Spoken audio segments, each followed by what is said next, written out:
জানি না জেরিনা বা, তো আজকে আমাদের আলোচনাটা ওই অন্তর্বিভক্তিকরণ সূত্রগুলোরই অ্যাপ্লিকেশনটা বেসিক্যালি, ঠিক আছে? হুমায়রা আপা আমাকে শুনতে পাচ্ছেন? ক্লিয়ারলি শুনতে পাচ্ছেন? আপনি বলতে পারছেন না জানি, শুনতে পাচ্ছেন? আমাকে একটু জাস্ট মেসেজ করে বলেন শুনতে পাচ্ছেন কিনা।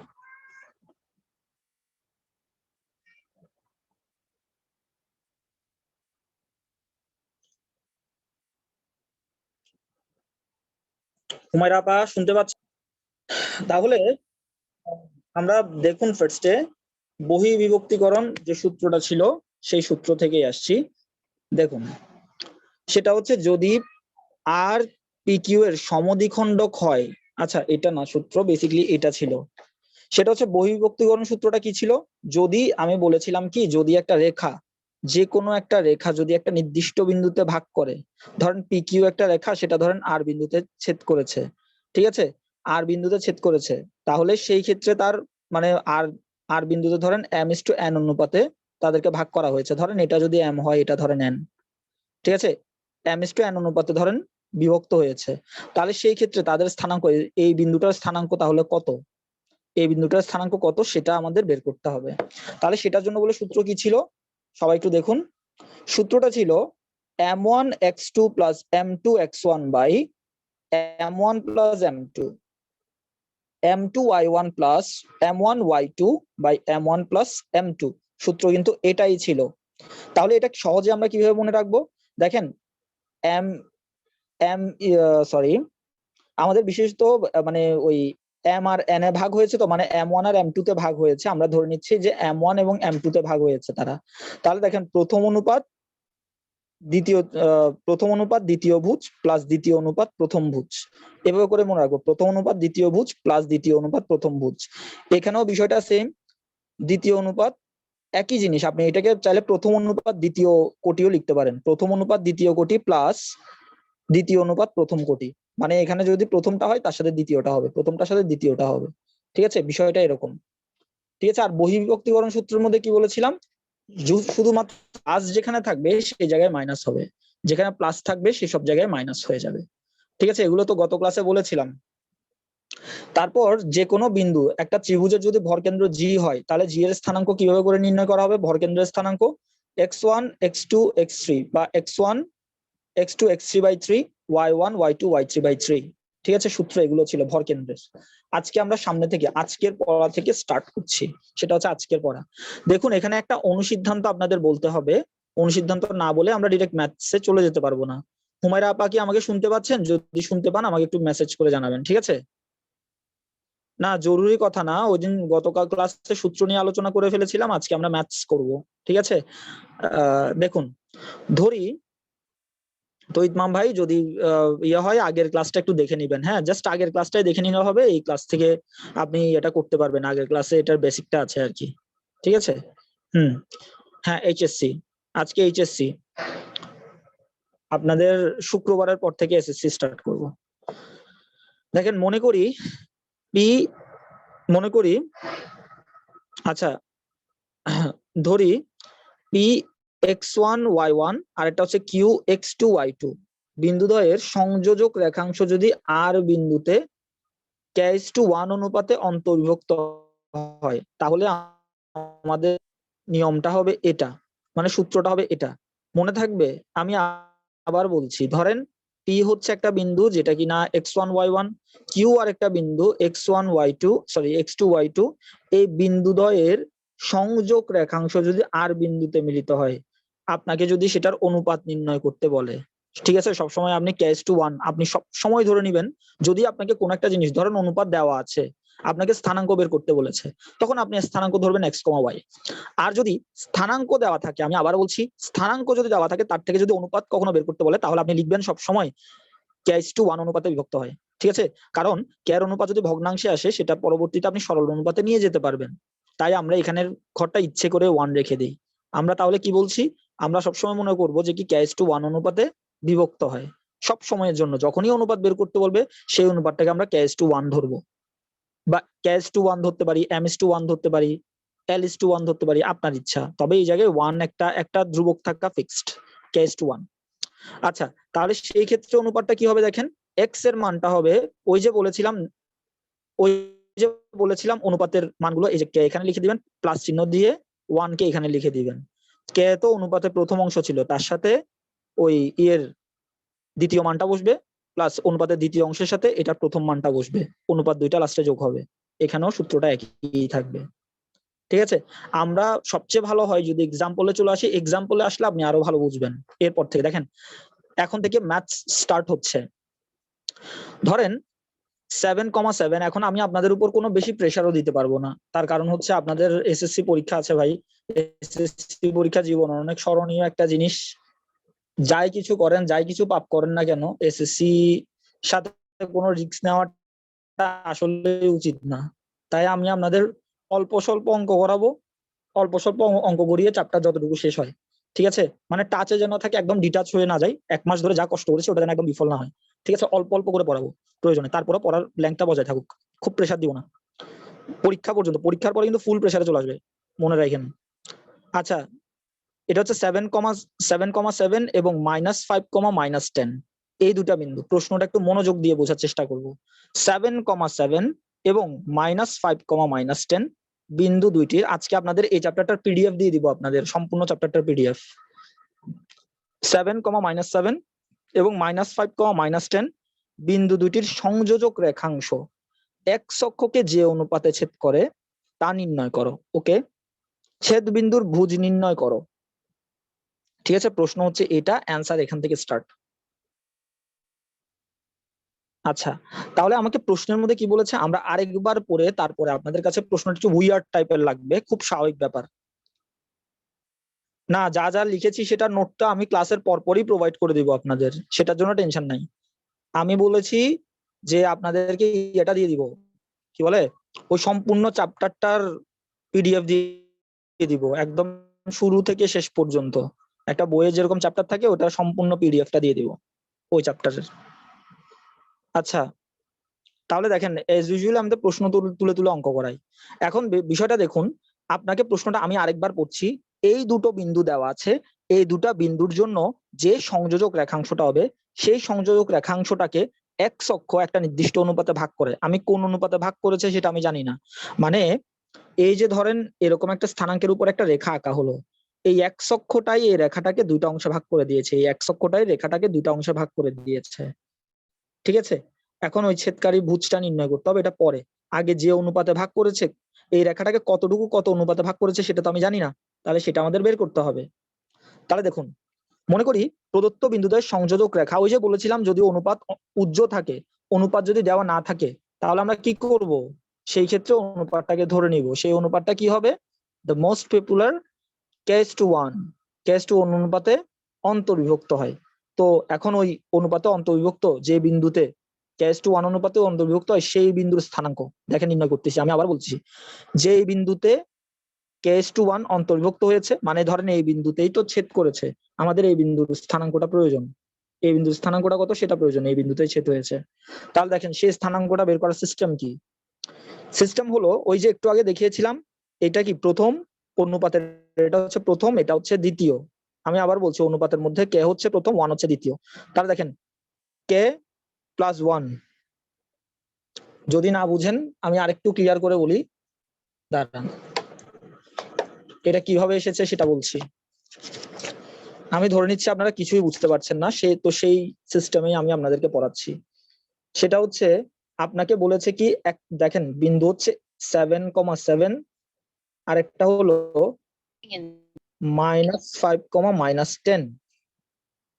ঠিক আছে, আমি আবার বলছি 7,7 আর একটা হচ্ছে -5, -10, আর ভাগ হয়েছে তারা কোন অনুপাতে, k:1 অনুপাতে বিভক্ত হয়েছে, k:1 অনুপাতে। এটাকে আমরা ধরতে পারি কি x1, এটাকে ধরতে পারি কি x2, sorry y1, x1 y1, এটাকে ধরছি আমরা কি x2, এটাকে ধরছি আমরা y2, আবার এটাকে ধরছি আমরা m1, আর এটাকে ধরছি আমরা m2। তাহলে সূত্র আমাদেরকে কি বলে, কোন বিন্দুতে এই দুটা রেখার সংযোজক যে রেখাটা হবে সেই রেখাটা কোন বিন্দুতে k:1 অনুপাতে বিভক্ত করেছে সেটা আমি জানি না, সেই বিন্দুর স্থানাঙ্কটা বের করছি। তাহলে এক্স ইকুয়াল টু ওই বিন্দুটার স্থানাঙ্ক, যে বিন্দুতে ভাগ হয়েছে সেই বিন্দুটার স্থানাঙ্ক। দেখেন প্রথম কাজ হচ্ছে আপনারা ওই মানে m+m1+m2টা তো লিখে দিবেন, প্রথম কাজ এটা। দ্বিতীয় কাজ হলো মাঝখানে একটা প্লাস দিবেন। আমি আবারও বলছি, সেম কাজটা করব, m1+m2 লিখবো, তারপর দেখেন মাঝখানে একটা প্লাস দিয়ে দিব। এবার আপনি এখানে m1 লিখবেন, ঠিক আছে, এখানে m1 লিখবেন, এখানে m2 লিখবেন। m1 আর m2 বসানো শেষ।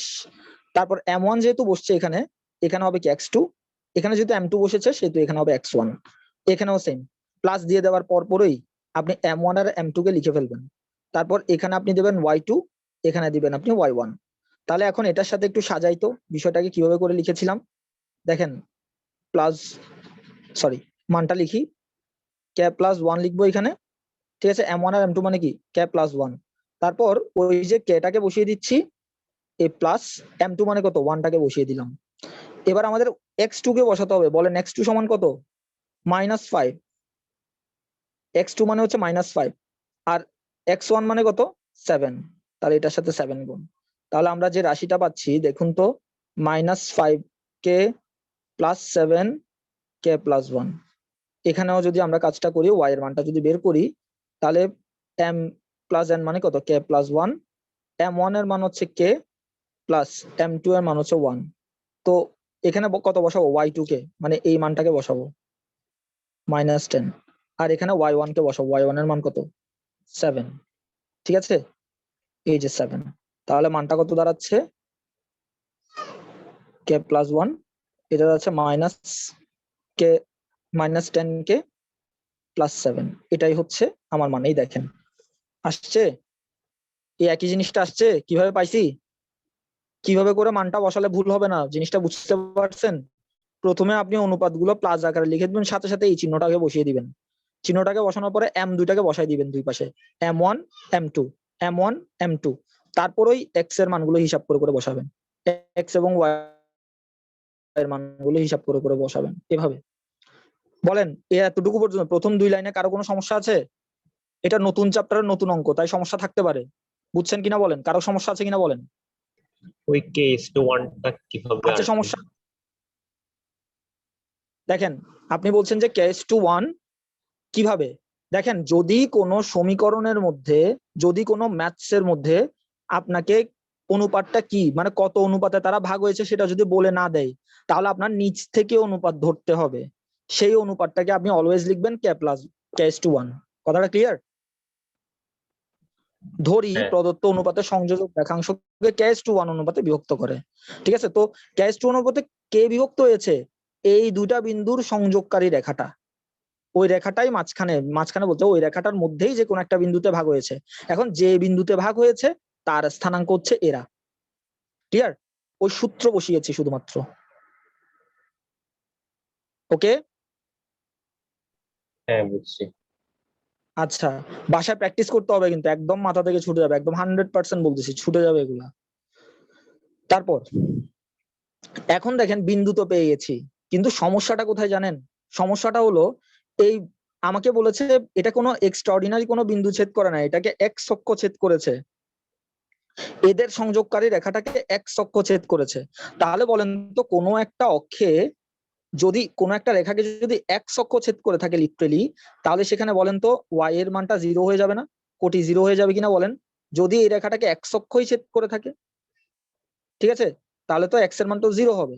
তাহলে এই যে বিন্দুতে তারা ভাগ হয়েছিল তার মধ্যে কোটিটা 0 হয়ে যাবে না? হবে কিনা বলেন, এই কোটির মানটা 0 হবে কিনা? কোটির মানটা কিন্তু অবশ্যই 0 হয়ে যাবে, কারণ কেন, এটা এক্স অক্ষে ভাগ করেছে তাই। তাহলে আমরা লিখতে পারি যেহেতু বিন্দুটি এক্স অক্ষের উপর অবস্থিত হলে কোটি শূন্য হবে, সেহেতু ওই কোটির মানটা আমরা শূন্য লিখেছি। সেখান থেকে আমরা কে এর মানটা পাচ্ছি 7:10, ঠিক আছে। তাহলে অনুপাতটা কত? k:1 মানে হচ্ছে 7/10, 7/10:1। তাহলে এটাকে সরল করে লিখলে 7:10 লেখা যায়, মানে উভয় পক্ষে আমরা 10 দিয়ে গুণ করেছি আর কি, তাহলে এটাকে 7:10 লেখা যাবে। ক্লিয়ার? বলেন কারো কোনো অসুবিধা আছে? কারো কোনো অসুবিধা থাকলে বলতে পারেন, এখনো প্রশ্ন করতে পারেন। আদনান ভাই, আপনি তো আগে ক্লাস করেন নাই, জিনিসটা কি বুঝতে পেরেছেন? ভাইয়া সূত্রটা ভাইয়া মানে ওটা দেখিনি তো, ওটা মানে মুখস্থ আচ্ছা না নেই মানে সূত্রটা, ওই জন্য। আচ্ছা ঠিক আছে, তাহলে ভাই এই জিনিসগুলো এমনিতে কিভাবে করে অপারেশনটা করেছি সেটা বুঝে নেন। আপনি কষ্ট করে আজকের ক্লাসটা শেষ হলে আগের ক্লাসটা একটু দেখে নিন, কারণ আগের ক্লাসে এটা ডিটেল বলেছিলাম ব্যাখ্যাটা, বুঝছেন? আপনি আজকে ক্লাসটা একটু কম বুঝবেন। আচ্ছা, এক্স এর জায়গায় যদি ওয়াই এ ছেদ করতে বলতো তাহলে কি আমরা প্রথমটা ইকুয়ালস টু 0 ধরতাম? অবভিয়াসলি প্রথমটা ইকুয়াল টু 0 ধরতাম, ঠিক আছে? কারণ ওয়াই অক্ষে ছেদ করলে এক্স এর মান 0 হবে, আর এক্স অক্ষে ছেদ করলে ওয়াই এর মান 0 হবে। এগুলো এরা জানে, মানে 9 10 থেকে পড়ছে তো, ওই স্থানাঙ্ক চ্যাপ্টারটা 2 3 বার করানো হয়েছে এদেরকে মোটামুটি, সো এরা বলতে পারে। ঠিক আছে, তো k:1 অনুপাতে বিভক্ত করে এটা লিখেছি। এখন দেখুন ছেদ বিন্দুকারীর ভুজ, দেখেন ছেদ বিন্দুকারীর ভুজ মানে কি, আমরা এই জায়গায় মানটাকে বসাবো। কে এর মান তো এখন জেনে গেছি, কে এর মানটা কত, 7/10। ওই 7/10 এখানে বসালেই আমাদের ভুজের মানটা পেয়ে যাবো, দ্যাটস ইট। তো এই ভুজের মানটা ফাইনালি এসেছে 37/17। ভুজের মানটা ওই এই জায়গায় বসিয়েছি। ছেদবিন্দুকারীর ভুজটা কি, ছেদবিন্দুকারী বিন্দুর ছেদবিন্দুর ভুজটা, ওই কে এর মানটা বসিয়ে দিয়ে আমরা মানটা পাচ্ছি, এটাই। ওকে, আশা করি প্রথম ম্যাথটা সবাই বুঝছি সাকসেসফুলি। আমরা তাহলে সেকেন্ড ম্যাথটা একটু দেখি। প্রশ্নটা, সেকেন্ড ম্যাথে আমাদেরকে প্রশ্নের মধ্যে বলেছে যে কি এ এবং বি বিন্দুর স্থানাঙ্ক যথাক্রমে যদি এই দুইটা বিন্দু হয়, আমি আবার বলছি, এই দুইটা বিন্দুর স্থানাঙ্ক যদি এরা হয়, তাহলে এ বি রেখাংশকে সি বিন্দু পর্যন্ত বর্ধিত করা হলো এবং A B equal to 3BC হবে। A B equal to 3BC হবে। বিন্দুর সি বিন্দুর স্থানাঙ্ক নির্ণয় করো। আচ্ছা, আমি আপনাদেরকে প্রশ্নটা আমি বুঝছি, সো আপনাদেরকে একটু বুঝাই দেই। প্রথমে সেটা এ বিন্দুর স্থানাঙ্ক দেওয়া আছে, বি বিন্দুর স্থানাঙ্ক দেওয়া আছে। এই এ বি রেখাটাকে টেনে সি পর্যন্ত বর্ধিত করা হয়েছে এবং এমন ভাবে বর্ধিত করা হয়েছে যেন এ বি সমান 3BC হয়। তার মানে বিসি এর 3 গুণ, বিসি কে 3 গুণ করলে যেন এ বি এর সমান হয়, এমন ভাবে এটাকে বাড়ানো হয়েছিল। ঠিক আছে, তো আমাদেরকে সি বিন্দুর স্থানাঙ্ক জানতে চেয়েছে, তো সি বিন্দুর স্থানাঙ্কটা আমরা ধরে নিচ্ছি এক্স কমা ওয়াই। ঠিক আছে, তাহলে এখন ওইখান থেকে স্টার্ট করি। দেখেন তো, আমরা কি লিখতে পারি না এ বি সমান 3BC? তাহলে দুজনকে আমরা বিসি দিয়ে ভাগ করে দেই। বিসি দিয়ে ভাগ করে দিলে বিষয়টা কি হয়, কত হয়, 3:1। দেখেন আমরা কিন্তু অনুপাত পেয়ে গেছি।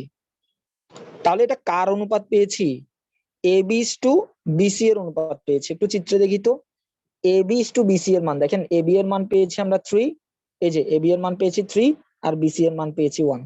তাহলে এ বি এর মান যদি 3 হয় আর বিসি এর মান যদি 1 হয়, বলেন তো এটা কোন বিন্দুতে ছেদ হয়েছে, কে বলতে পারবেন?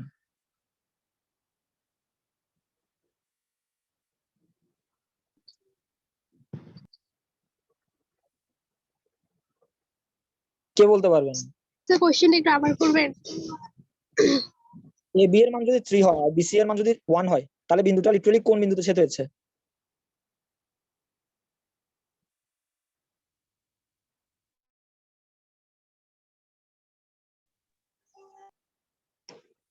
হায় রে,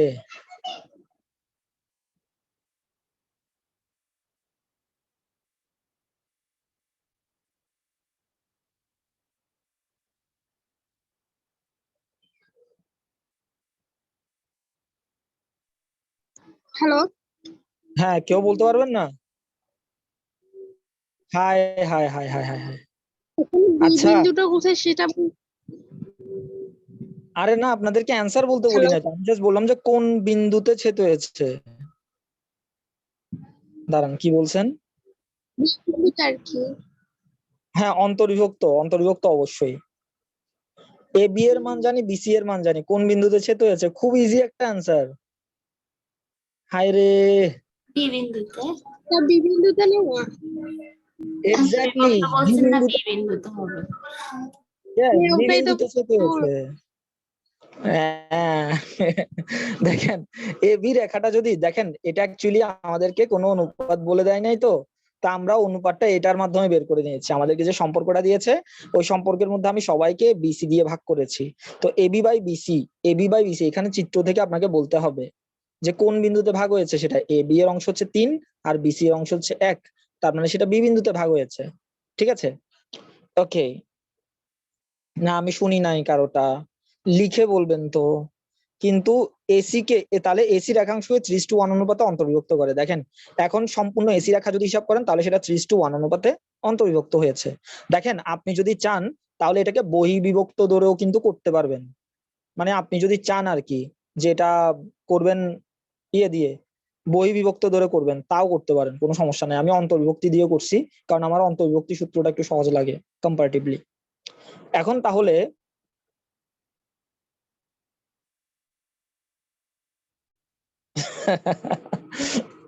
আচ্ছা বি বিন্দুর স্থানাঙ্ক তাহলে কত হবে আমাকে বলেন। এখন বি বিন্দুর স্থানাঙ্কটা যদি আমি ওইভাবে করে বের করতে চাই, ওই যে দুইটা বিন্দু, একটা বিন্দু হচ্ছে এ আর একটা বিন্দু হচ্ছে সি, তারা বি বিন্দুতে 3:1 অনুপাতে বিভক্ত হয়েছে, তাহলে সেটার জন্য আমরা কি লিখতে পারি বলেন তো? আমি এখানে যদি আপনাদের জন্য ছোট্ট করে একটা খসড়া করি,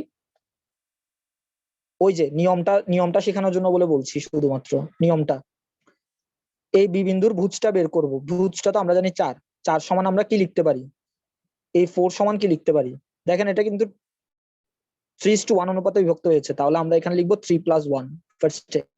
তারপর কি বলেছিলাম, এখানে একটা প্লাস চিহ্ন দিয়ে দিব, এটা আমার বাপের দিন প্লাস দিতে হবেই, সূত্রের প্লাস এটা। তারপর কি বলেছিলাম, ওই অনুপাত দুইটাকে চোখ বন্ধ করে এভাবে লিখে ফেলবো, এখানে 3 লিখবো এখানে 1 লিখবো, 3:1 অনুপাতে বিভক্ত করেছিল 3:1 এখানে লিখে ফেললাম। এবার আপনার এক জায়গায় লিখতে হবে x2 আর এক জায়গায় লিখতে হবে x1। এটা যদি x1 হয় তাহলে লিটারালি এটা x2, তাহলে আপনি এখানে x2 কে লিখবেন, তারপর এরপর x1 কে এখানে লিখবেন, ঠিক আছে? তাহলে দেখেন তো এটার মানটা তাহলে কত হবে, মানটা হবে 3x - 2 আর এটা হবে 4, ঠিক কিনা? 4 = দেখেন এটা এসছে কিনা দেখেন, এই দেখেন বিন্দু স্থানাঙ্ক 3x - 2/4, দেখেছেন? সেম ভাবে আপনারা y বিন্দুর স্থানাঙ্কটাও বের করতে পারবেন না, একই ভাবে একদম। প্রথমে আপনারা কি করবেন, 3+1 নিচে লিখে ফেলবেন, তারপর উপর একটা প্লাস দিবেন। 4টা কেমনে হবে, মানে কোন 4? এই 4টা? হ্যাঁ। আচ্ছা বিষয়টা খেয়াল করেন, আমি কিন্তু বি বিন্দুতে এটা ভেঙেছি, মানে এই এসি টাইপের যে লাঠিটা ছিল সেটা কিন্তু বি বিন্দুতে ভেঙেছি। বি বিন্দুতে কতটুকু অংশে ভেঙেছি, 3:1 অনুপাতে ভেঙেছি, ঠিক আছে? তো আমরা যে সূত্রটা ব্যবহার করি অন্তর্বিভক্তিকরণের যে সূত্রটা, সেটা তো মূলত যে বিন্দুতে ভাগ হয়েছে সেই বিন্দুর স্থানাঙ্ক। তো আমরা তো জানি সে বি বিন্দুতে ভাগ হয়েছে, সেটার স্থানাঙ্ক দেওয়া আছে না? তো সেই স্থানাঙ্কের মানটা সমান ওই সূত্রটা হবে না? হ্যাঁ, হুমায়রা আপা বুঝছেন? জি স্যার বুঝছি। ওকে আচ্ছা আদনান ভাই, তাহলে আপনাকে আজকে আমি কোনো বুঝছেন কিনা বুঝি না এটা জিজ্ঞেস না করি, কেমন? আপনাকে আমি সেই দিন ওই জন্য ক্লাসটা ড্রপ দিয়েও হলো করতে বলেছিলাম, আজকে ক্লাসটা হবো বুঝতেন আপনি। আদনান ভাই প্রবলেম নাই তো? ওকে ওকে ঠিক আছে, আজকে যতটুকু পারেন একটু ক্যাচ করেন। তাহলে দেখেন এরপর ওয়াই বিন্দুটা কত, -5 না? তাহলে আপনি এখানে সেম ভাবে লিখতে পারেন -5 = আপনি কি লিখতে পারেন, ওই যে 3+1, প্রথমে ওই যে অনুপাতটা আমরা আগে লিখে ফেললাম 3+1, তারপর কি করতে হবে, মাঝখানে একটা প্লাস চিহ্ন দিতে হবে, ওই অনুপাতের প্রথম মানটাকে আগে দ্বিতীয় মানটাকে পরে লিখতে হবে। তারপর কি করব, ওই যে y2 যেটা আছে m1 এর সাথে y2 গুণ করব, তার মানে এখানে গুণ হবে কত y, আর এখানে গুণ হবে কত 4, এখানে গুণ হবে 4, ঠিক আছে? দ্বিতীয় বিন্দুটা আগে বসবে, দ্বিতীয় কোটিটা আগে বসবে, প্রথম কোটিটা পরে লিখতে হবে, এটাই। তাহলে দেখেন আমরা ফাইনালি এই কাজটা করে ফেলেছি, ওই যে বিন্দু দুটা লিখে ফেলেছি, বিন্দু দুটা লিখে তাদের মানগুলো এইভাবে এক্সট্রাক্ট করেছি, x এর মান y এর মান, তাহলে সি বিন্দুর স্থানাঙ্ক হচ্ছে এটাই। ক্লিয়ার তো সবার কাছে? আচ্ছা এবার তাহলে আমরা উদাহরণ 4-এ যাই। দেখেন উদাহরণ 4 খুব মজার একটা অঙ্ক, বাট বুঝতে না পারলে অনেক বেশি কঠিন লাগবে। তো আমি আপনাদেরকে রিকোয়েস্ট করছি আপনারা একটু মনোযোগ দিয়ে একদম পেশেন্স খাটায় একটু বোঝার চেষ্টা করেন যে এখানে কি বলা হচ্ছে। খুব ইন্টারেস্টিং কিন্তু প্রশ্নটা, আমি আগে থেকেই বলছি খুব ইন্টারেস্টিং। দেখেন কোয়েশ্চেনটাতে বলছে এবিসি একটা ত্রিভুজ যার ভর কেন্দ্র দেওয়া আছে। আচ্ছা জেরিনাপা ক্যামেরা কি ব্লার দেখাচ্ছে বা ঝাপসা টাইপের কিছু? না, এখানে ক্লিয়ার দেখা যাচ্ছে। আচ্ছা একটু দাঁড়ান, আমি একটু ক্যামেরাটা মুছে নিই, হয় এবার একটু বেটার। দেখেন তাহলে কি বলছে, এবিসি ত্রিভুজ, এবিসি এর ভরকেন্দ্র দেওয়া আছে কত, এটা দেওয়া আছে এবিসি এর ভরকেন্দ্র। ভরকেন্দ্র মানে তো শিখিয়েছিলাম তাই না, ভরকেন্দ্র মানে কি শিখিয়েছিলাম, তিনটা মধ্যমা যে বিন্দুতে মিলিত হয় সেটাই হচ্ছে ভরকেন্দ্র। আর ভরকেন্দ্র সূত্রটা মনে আছে, ভরকেন্দ্রের সূত্র কি ছিল মনে আছে কারো? আছে। দেখি ভরকেন্দ্রের ভুজ কোটি বলেন তো কিভাবে বের করে। x1 plus x2 plus x3 by 3 তারপর কমা y1 plus y2 plus y3 by 3। Very y3 good. by 3। Very good. তাহলে দেখেন এই যে ভরকেন্দ্রের ভুজ, ভরকেন্দ্রের কোটি, তাহলে আমাদের প্রশ্নটাতে বলছে কি ওই ভরকেন্দ্রের ভুজ কোটিগুলো কিন্তু দেখেন দিয়ে দিছে। ওই যে একটু আগে সাদিয়া আপা যে সূত্রটা বললো, হ্যাঁ ওই সূত্রের মান কিন্তু প্রশ্ন এখন কি কি আছে দিয়ে দেওয়া আছে, সেটা হচ্ছে 2,2। Okay fine. এরপর বলছে বিসি হলো এর মধ্যবিন্দু, মানে বিসি এর মধ্যবিন্দু হচ্ছে এটা। এখন what do you mean by BC, তাহলে আমি একটু চিত্রটা কি তাহলে আপনাদের জন্য ক্লিয়ার হবে। দেখেন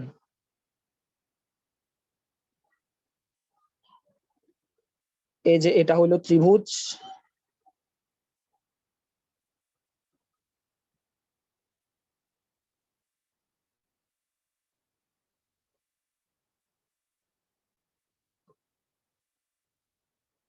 তাহলে এই দেখেন এটা এ, এটা বি, এটা সি, আর এই জায়গায় আমাদেরকে বলছে বিসি এর মধ্যবিন্দু আমি ধরে নিচ্ছি সেটা ডি, এখানে আমি জি আঁকছি। এই ডি যেটা মানে জি বিন্দুর কিন্তু স্থানাঙ্ক আমাদের দেওয়া আছে, জি বিন্দুর স্থানাঙ্ক হচ্ছে কত 2,2। তারপর এই যে ডি বিন্দু যেটা দেখতে পাচ্ছেন, ডি বিন্দুর স্থানাঙ্ক আপনাকে দিয়ে দিয়েছে, সেটা কত 3/2, -1। এই যে বিসি এর মধ্যবিন্দু মানে ওটাকে আমরা ডি ধরে নিচ্ছি, তার স্থানাঙ্ক। এ বি এর রেখাংশ এত বিন্দুতে, আচ্ছা ওটা পরে আসি না হয়, ওটা পরে আসি, ওটা পজ থাক, এই সেকেন্ড লাইনটা একটু পরে আসি, পরে পজ থাক। আমি জাস্ট একবার এক লাইন বলে দিচ্ছি, এ বি এর রেখাংশ এত বিন্দুতে 3:1 অনুপাতে অন্তর্বিভক্ত হলে শীর্ষত্রয়ের স্থানাঙ্ক কত। তার মানে আপনাকে একটা ত্রিভুজের তিনটা বিন্দুর তিনটা শীর্ষের স্থানাঙ্ক বের করতে হবে, বুঝতে পারছেন? আপনারা এসএসসি তে যেটা করেছেন সেটা সম্পূর্ণ রিভার্সড। আগে ত্রিভুজের স্থানাঙ্ক দেওয়া থাকতো, বিন্দুগুলো স্থানাঙ্ক দেওয়া থাকতো, তারপর যা ইচ্ছা তা করেন। কিন্তু এখানে ভরকেন্দ্র, হ্যান বিন্দু, ত্যান বিন্দু সব দিয়ে দিয়েছে, এবার আপনাদেরকে স্থানাঙ্কটা বের করতে হবে, রিভার্সটা। তাহলে দেখেন মনে করি আমরা ওই ত্রিভুজের শীর্ষত্রয়কে ধরে নিচ্ছি x1 y1 x2 y2, it's x2, okay x2 y2, এটা হচ্ছে x3 y3। এই ভরকেন্দ্রগুলো জি বিন্দুতে, এদের ভরকেন্দ্র হচ্ছে জি এবং বিসি এর মধ্যবিন্দু হচ্ছে ডি। তাহলে এখন বলেন ভরকেন্দ্রের সূত্রটা আমরা কি জানি, ভরকেন্দ্রের সূত্রটা ওই যে লিখেছি x1 x2 x3/3, ওই যে y কোটিটাও ধরে নিচ্ছি y1 plus y2 plus y3/3, ঠিক আছে? এখন বলুন ওই ভরকেন্দ্রটার ভুজ কোটি দিয়ে দিয়েছে না, x এর মান y এর মান দিয়ে দিয়েছে না, তাহলে ওই এই যে ভুজ যেটা দেখা যাচ্ছে সেটা সমান 2 লিখেছি, তো x1 plus x2 plus x3 equal to 6 হবে, ঠিক আছে? x1 plus x2 plus x3 equal to 6 হবে, ঠিক আছে? এই দুটা। এবার এবার আমরা যে জিনিসটা জানি সেটা হচ্ছে একটা ত্রিভুজের ভরকেন্দ্র কিন্তু একটা মধ্যমাকে 2:1 অনুপাতে বিভক্ত করে। তাহলে এখানে যে তিনটা মধ্যমা আপনি দেখতে পাচ্ছেন, ধরেন এটাকে আপনি ধরেন ই, এটাকে ধরেন এফ, এই ত্রিভুজে কিন্তু তিনটা মধ্যমা আছে, এডি আছে, বিসি আছে, সিএফ আছে, তাই তো? এডি আছে, বিসি আছে, সিএফ আছে, বি আছে, সিএফ আছে। এখন তার মধ্য থেকে আমি কোন মধ্যমাটাকে নিয়ে কাজ করব, আমি এই মধ্যমাটাকে নিয়ে কাজ করব, এ বি মধ্যমাটাকে নিয়ে কাজ করব। কেন জানেন? কারণ এ বি এর মধ্যে আমার এ বিন্দুটাও জানা আছে, মধ্যমার প্রান্ত বিন্দু লাস্টের বিন্দুটাও কিন্তু আমার জানা আছে। এখানে ই আর এফ এর কিন্তু আমার মান জানি না, কিন্তু এ আর ডি বিন্দুর তো মান জানি, জি বিন্দুরও তো মান জানি। তাহলে এটা দিয়ে কি আমি কিছু একটা করতে পারবো না? কারণ আমরা জানি মধ্যমাদ্বয় পরস্পরকে 2:1 অনুপাতে বিভক্ত করে ত্রিভুজের মধ্যমাদ্বয়, এটা তো আমাদের স্বতঃসিদ্ধ প্রমাণ বা স্বতঃসিদ্ধ কথা, ঠিক আছে? ক্লিয়ার? স্বতঃসিদ্ধ প্রমাণ বা স্বতঃসিদ্ধ কথা, x1 y1 আর এটা ক্লিয়ার? তাহলে সেইখান থেকে আমরা এখন 2:1 অনুপাতে বিভক্ত করে সেটা দিয়ে কাজ করার চেষ্টা করব, সেখান থেকে মান বের করার চেষ্টা করব। ওকে, তাহলে দেখেন কিভাবে করে কাজটা করব। আচ্ছা একটু হোল্ড করেন, ওয়েট।